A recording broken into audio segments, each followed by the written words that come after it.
According to the text, so this is going to be a literal comprehension question, explicit detail. Why was Wang and his team's discovery of the TestPrepSHSAT.com,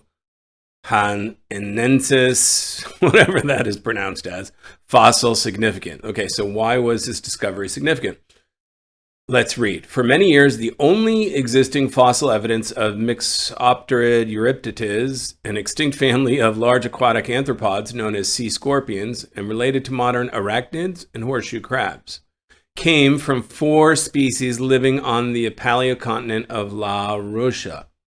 In a discovery that expands our understanding of the geological distribution of Mixopterids, paleontologists such and such and others have identified fossilized remains of a new Mixopterid species, such and such, that lived over 400 million years ago on the paleocontinent of Gondwana. Okay, so they found another example of this fossil for this rare species that only exists in Laurasia paleocontinent, but they found examples from 400 years ago in a new and different continent. That's what seems to be most significant. So the fossil constitutes the first evidence found by scientists that Mixopterids lived more than 400. No, nothing says that we didn't know they lived 400 million years ago or more than that. We just know the new one lived over 400 million years ago, so that's not right. B, the fossil helps establish that Mixopterids are more closely related to modern arachnids and horseshoe crabs. No, it does not say this latest discovery makes us more closely related. That's an incorrect comparison than it was before to arachnids and horseshoe crabs. That's not the right idea. C, the fossil helps establish a more accurate timeline of the evolution. No, it does not give us an accurate timeline of the evolution of Mixopterids, at least not according to the text above. Okay, so that's not correct. That's not the significant reason the fossil was found. D, the fossil constitutes the first evidence found by scientists that Mixopterids existed outside the paleocontinent of Laurasia. Yes, all other examples occurred within the paleocontinent of Laurasia. D is the correct answer. What does the text most strongly suggest about corals that produce bright colors? Okay, so this is going to be a literal comprehension fact detail question. What can we conclude about corals that produce bright colors? Algae living within the tissues of corals play a critical role in keeping corals and their marine ecosystems they are part of thriving. So algae helps corals. Algae supports corals. Okay. Some coral species appear brown in color when healthy due to the algae colonies living in their tissues. Okay. Can be brown, right? Brown, and those are healthy. Some. Okay. In the event of an environmental stressor, the algae can die or be expelled. So the algae could be kicked off the corals if there's stress. Okay. Causing the corals to appear white. And as a result, if that happens, the corals become white. To recover the algae, the bleached corals then begin to produce bright colors, which block intense sunlight, encouraging the light-sensitive algae to recolonize the corals. So if they lose their algae, they turn white, but then from the whiteness, they turn to bright colors, and that attracts the algae and protects the algae to grow on them again. That seems to be what's going on. So what does it suggest about the corals that produce bright colors? These corals have likely been subject to stressful environmental conditions. Yes. Yes. In the event of an environmental stressor, the algae can die or be expelled. So these corals have been subjected to stressful environmental conditions. That's true. Okay? It causes the corals to appear white. That's true to the text. Let's check B, C, and D. These corals are likely more vulnerable to exposure from intense sunlight. No, nothing says the corals are more vulnerable. That's not correct. If anything, it says the algae is somewhat susceptible to intense light, not the coral itself. So that's not right. Okay. C, these corals have likely recovered from an environmental event without the assistance of algae colonies. Well, hold on, we don't know that. We don't know if it was without the assistance of algae colonies. We know they changed bright colors to attract algae colonies, so that doesn't seem to be true according to the text. These corals are more likely to survive without algae colonies than brown corals. Okay, there is no comparison here between brown, healthy corals and white corals that then produce bright colors. Nothing says that the bright color coral is more likely to survive than the brown ones, which were indicated as healthy. That's probably not true. It certainly isn't supported by the text. The correct answer is going to be A.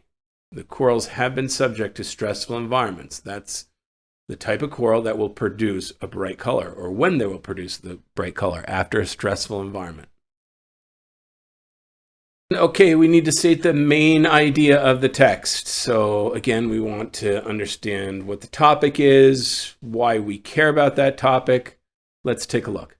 Having written the impassioned call to arms letter to the Spanish Americans in 1791, Peruvian intellectual Juan Pablo Guzman is often considered a forerunner for the independence movements in Latin America. Okay, so he was a leader, a forerunner in independence movements back in the 1700s, okay, in Spanish America. But Vizcarra's role in history would have remained insignificant were it not for Venezuelan revolutionary Francisco Miranda, who was handed the unpublished letter after Vizcarra's death. So the guy who wrote Letter to the Spanish Americans died.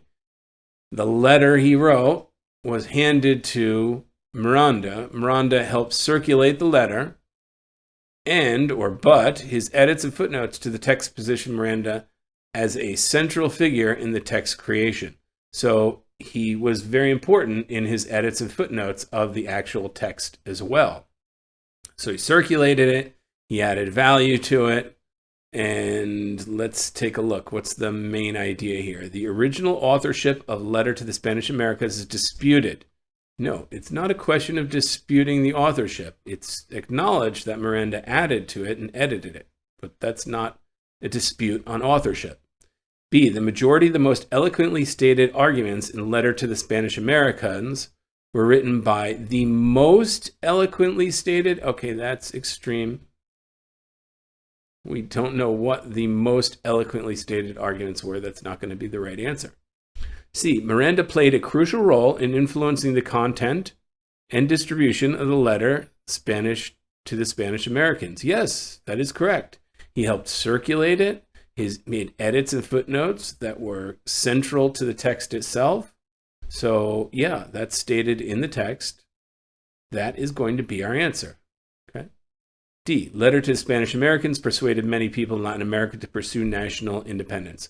Okay, that may have been. We just know it's considered, or Guzman is considered a forerunner to the independence movement, and Letter to Spanish Americans was an impassioned call to arms. We don't know if many people, according to the text, pursued national independence as a result. That's simply just not in the passage.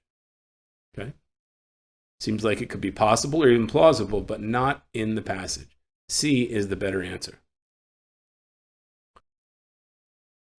What does the text most strongly suggest about the conventional ETL fabrication? Okay, so this is going to be a literal comprehension. We should find the evidence in the text. So what does the text say about conventional ETL fabrication?